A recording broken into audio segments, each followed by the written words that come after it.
The air crackled with the electricity of new beginnings. It was freshman orientation at Boston College. Thomas Mayfield, a lanky young man with eyes that held the wisdom of his years serving in Europe, found his gaze drawn to a whirlwind of energy across the crowded auditorium. She just radiated something, you know? Like she was the sun and everyone else was just orbiting around her. Sherry Candice, a bright, ambitious freshman with dreams as vast as the Montana sky from where she hailed, radiated a vibrancy that captivated him. Their connection was instant, a shared spark that ignited into a passionate love affair. He was different. Not just handsome, but there was a depth to him. Like he'd seen things, experienced life in a way that none of us had. He was drawn to her drive and ambition, her unwavering belief in herself. She saw beyond his stoic exterior, recognizing the heart of a hero, a man who had faced danger and emerged stronger. Late-night study sessions morphed into shared dreams and whispered promises.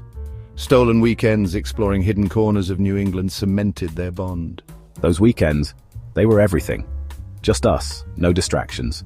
Thomas, still carrying the weight of his experiences on the battlefield, found solace in Sherry's unwavering optimism.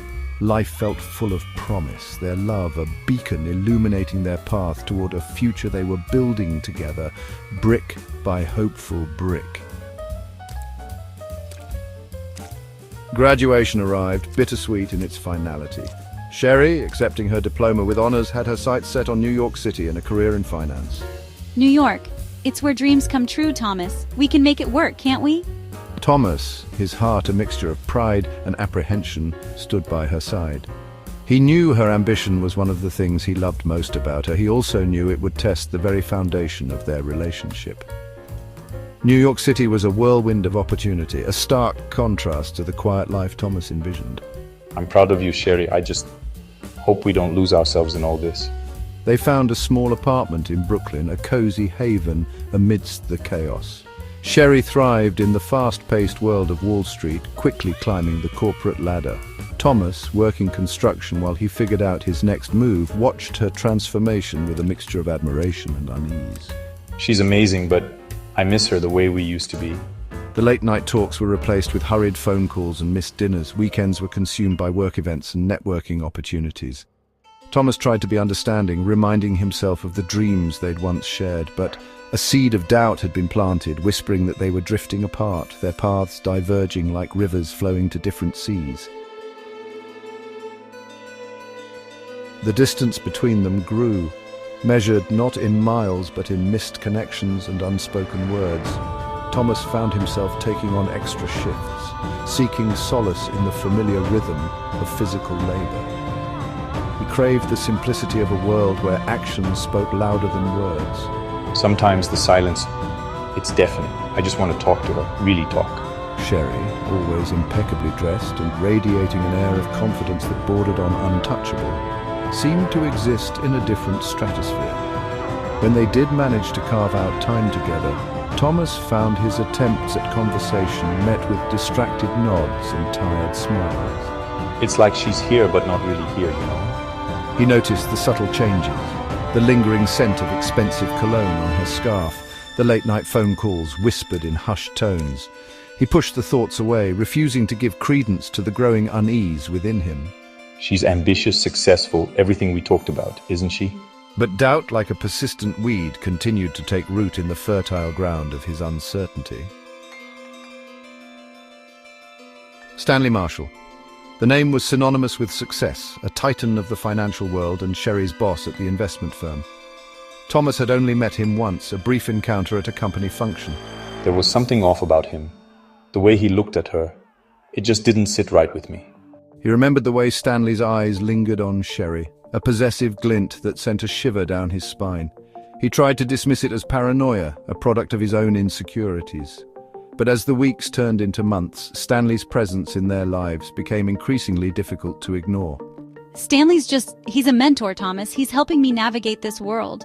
Sherry spoke of him constantly, her voice tinged with a mixture of admiration and something else Thomas couldn't quite place. Dinners were rescheduled at the last minute to accommodate impromptu meetings with Stanley. Weekend getaways were cut short due to urgent work calls from him. It's like he's always there even when he's not. Thomas watched as Sherry, once so full of life, became increasingly stressed and withdrawn. Her vibrant spirit dimmed by the demands of her job and her growing proximity to her enigmatic boss. I just want her back, the way she was before all this. And so the stage was set for a confrontation that would test the very core of their relationship. The signs, once subtle, became impossible to ignore. A misplaced earring with a diamond Thomas knew he hadn't bought.